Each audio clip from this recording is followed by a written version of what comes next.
Jean-Louis Hamilton empoche sa 8e victoire en Hongrie. Le pilote britannique a survolé l'épreuve. Sa Mercedes y est pour beaucoup, mais elle ne fait pas tout. Est-ce qu'on peut dire que Hamilton a géré ses pneus parfaitement ?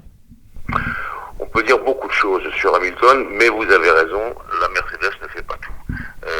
Déjà, en qualification, il a été absolument sensationnel, Hamilton. Et vous vous rappelez que, également, au Grand Prix de Styrie, une semaine auparavant, il avait été absolument formidable une nouvelle fois.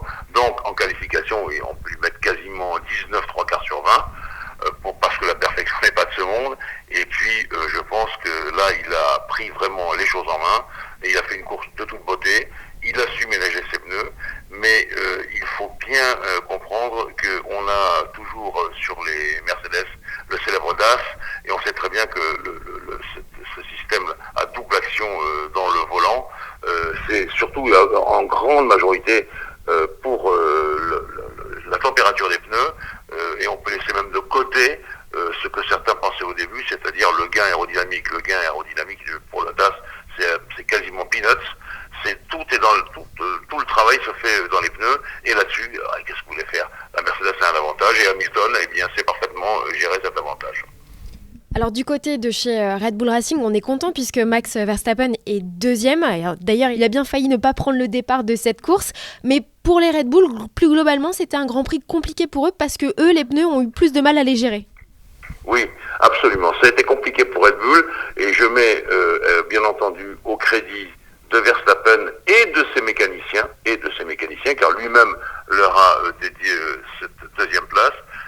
Il a fait quelque chose de formidable, Verstappen, et les mécaniciens, quand il est allé dans le décor, dans le tour de formation, il y avait quand même du travail. Il faut absolument pas s'affoler, il faut remettre tout en place sur la voiture. Est-ce qu'on a touché l'alignement, est-ce qu'on a fait quelque chose? Bref, la voiture fonctionnait impeccable, et moi je trouve que là, il a fait quelque chose de très bien.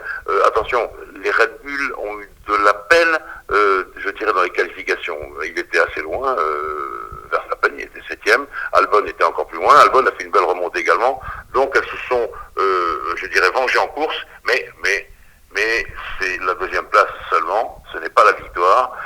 Moi je crois quand même que Verstappen a parfaitement résisté à Bottas, et dont on va sûrement parler, et je crois que là-dessus, lui aussi, il mérite une note maximale.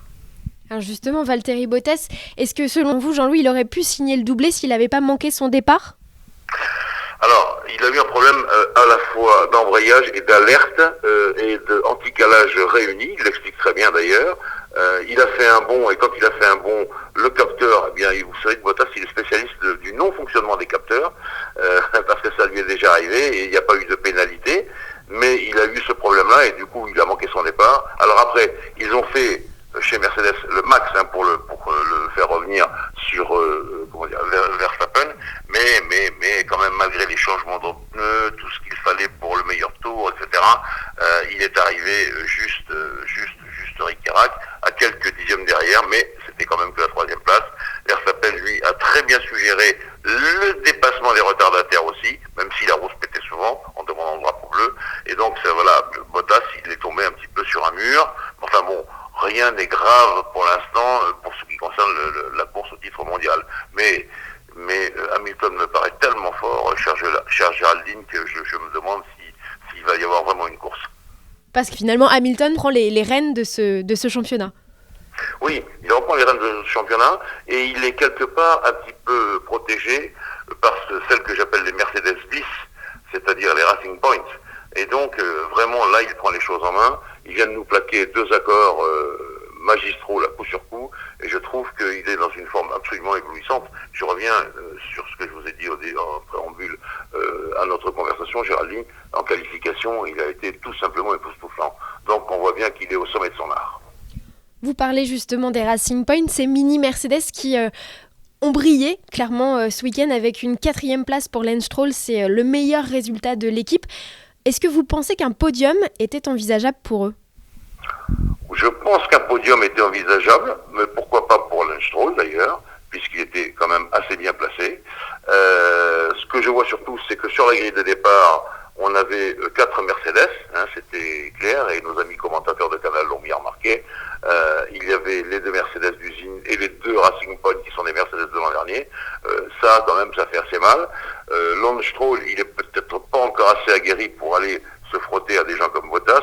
Pérez aurait peut-être pu faire mieux, mais Pérez est mal parti lui aussi. Il a complètement manqué son départ et il n'a fait que remonter. Donc il est remonté en 7e position, mais ce n'était pas assez pour déjà revenir sur Vettel et revenir sur Alexander Albon, qui lui aussi faisait une belle remontée. Donc voilà, mais c'est possible que dans un avenir proche, je dis bien dans un avenir proche, et pourquoi pas Silverstone, eh bien les Racing Point soient là aux portes du podium et même sur le podium.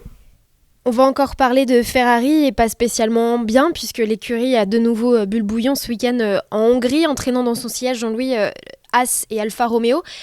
Les monoplaces terminent toutes à un tour des leaders. On a vu Toto Wolff s'agacer par rapport à Mattia Binotto. Qu'est-ce qui se passe entre les deux équipes, Mercedes et Ferrari, en ce moment ?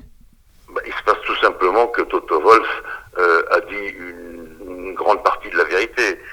C'est-à-dire que les Ferrari, si vous estimiez, comme on l'a dit déjà dans notre précédent entretien, dans fin août, début septembre, qu'il y avait quelque chose de spécial sur le moteur, ça a fouetté, je dis bien, les motoristes de Mercedes pour essayer de résoudre ce problème, tout simplement pour essayer d'à nouveau de reprendre la main sur la puissance du moteur par comparaison au Ferrari.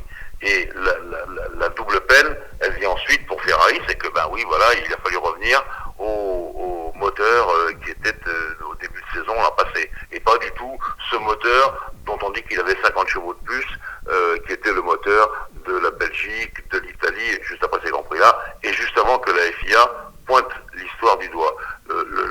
La vérité commence à apparaître tout doucement. Je vais être un peu technique, mais pas beaucoup.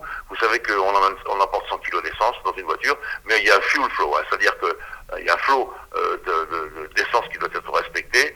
Ce fuel flow, il est de 100 kg par heure. Eh bien, il est très probable que certaines équipes, et notamment Ferrari, ont réussi à faire croire qu'ils étaient dans la limite des 100 kg heure, alors que finalement ils étaient au-dessus.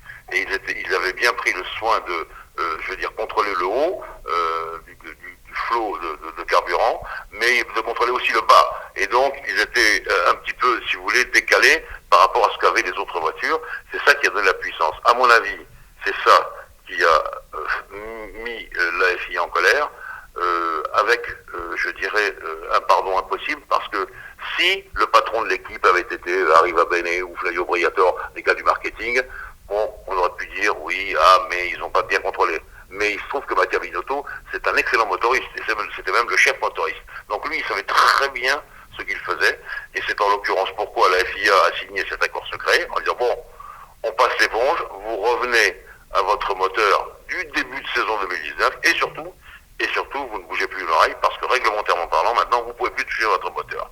Et donc, je reviens à Toto Wolff et votre question, Géraldine. C'est simple, Toto Wolff a dit, on a tellement bossé, nous, pour essayer de les rattraper, que maintenant, ils sont punis une deuxième fois, parce qu'on est plus fort qu'eux. C'est ça la réalité des choses. Et je crois que là, Ferrari, ils sont assez mal embarqués. Je remarque aussi que dans une voiture un peu moins confortable qu'à l'origine, Vettel s'est un peu mieux débrouillé que Charles Leclerc, qui lui était il était très en colère, Charles, dans les messages, les pneus ne tenaient pas, la voiture ne tenait pas, rien ne marchait en fait. Et donc il ne termine même pas dans les points, et que c'est dur pour la Scuderia en ce moment. Est-ce qu'on peut imaginer que la Scuderia revienne avec des quelconques améliorations sur les prochains Grands Prix, notamment Silverstone, et revienne un peu aux avant-postes, ou à votre avis, Jean-Louis, c'est compliqué ? Ça va être compliqué parce que tout de même le rythme est très différent des autres années. Bon, alors bien sûr, sur 22 Grands Prix, on a aussi du rythme. Mais là, vous avez 3 Grands Prix en 3 semaines. Et puis après, le week-end qui va venir, qui est un week-end de repos, il y en a encore 3 autres. Et donc, ça c'est compliqué pour travailler, c'est compliqué pour faire des essais, puisque maintenant c'est interdit. Donc, moi, je ne les vois pas revenir il faudrait un coup de collier magistral ou quelque chose qui touche directement les Mercedes et les Racing Point.